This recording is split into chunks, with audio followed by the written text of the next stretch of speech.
The Book of Isaiah, Names of God, Translation, Chapter 1. This is the vision which Isaiah, son of Amos, saw about Judah and Jerusalem at the time of kings Uzziah, Jotham, Ahaz, and Hezekiah. Listen, heaven, and pay attention, earth. Yahweh has spoken. I raised my children and helped them grow, but they have rebelled against me. Oxen know their owners, and donkeys know where their masters feed them, but Israel doesn't know its owner. My people don't understand who feeds them. How horrible it will be for a nation that sins. Its people are loaded down with guilt. There are descendants of evildoers and destructive children. They have abandoned Yahweh. They have despised Kedosh Israel. They have turned their backs on him. Why do you still want to be beaten? Why do you continue to rebel? Your whole head is infected. Your whole heart is failing. From the bottom of your feet to the top of your head, there is no healthy spot left on your body. Only bruises, sores, and fresh wounds. They haven't been cleansed, bandaged, or soothed with oil. Your country is devastated. Your cities are burned down. Your fields are destroyed right before your eyes by foreigners. Your fields are devastated and taken over by foreigners. My people Zion are left like a hut in a vineyard, like a shack in a cucumber field, like a city under attack. If Yahweh Sebaoth hadn't left us a few survivors, we would have been like Sodom and Gomorrah. Listen to the word of Yahweh, you rulers of Sodom. Pay attention to the teachings from our Elohim, you people of Gomorrah. Yahweh asks, what do your many animal sacrifices mean to me? I've had enough of your burnt offerings of rams and enough fat from your fattened calves. I'm not pleased with the blood of bulls, lambs, or male goats. When you appear in my presence, who asked you to trample on my courtyards? Don't bring any more worthless grain offerings. Your incense is disgusting to me. So are your new moon festivals, your days of worship, and the assemblies you call. I can't stand your evil assemblies.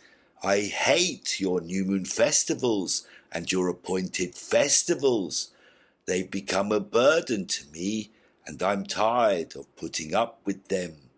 So when you stretch out your hands in prayer, I will turn my eyes away from you. Even though you offer many prayers, I will not listen, because your hands are covered with blood. Wash yourselves, become clean.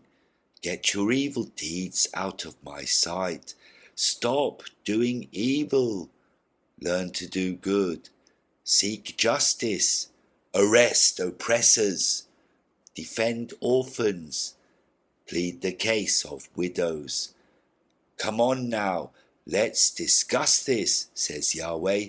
Though your sins are bright red, they will become as white as snow. Though they are dark red, they will become as white as wool. If you are willing and obedient, you will eat the best from the land. But if you refuse and rebel, you will be destroyed by swords. Yahweh has spoken. Oh, how the faithful town has become a prostitute. She was full of justice and righteousness lived in her, but now murderers live there. Your silver is not pure, your wine is watered down. Your rulers are rebels, friends with thieves. They all love bribes and run after gifts. They never defend orphans. They don't notice the widow's pleas. That's why Adonai Yahweh Sebaoth, the mighty one of Israel, says, How horrible it will be when I take revenge on my opponents. I will avenge myself against my enemies. I will turn my power against you. I will remove your impurities with bleach. I will get rid of all your impurities. I will give you judges like you had long ago, advisors like you had in the beginning. After that, you will be called the righteous city, the faithful town. Zion will be pardoned by the Lord's justice, and those who return will be pardoned by the Lord's righteousness. Rebels and sinners will be crushed at the same time, and those who abandon Yahweh will come to an end. You will be ashamed of the oaks that you wanted to worship, and embarrassed by the garden that you have chosen for your gods. You'll be like an oak whose leaves wither, and like a garden without water. Strong people will become tinder for a fire, and their work will be the spark. Both of them will burn together, and there will be no one to put out the fire.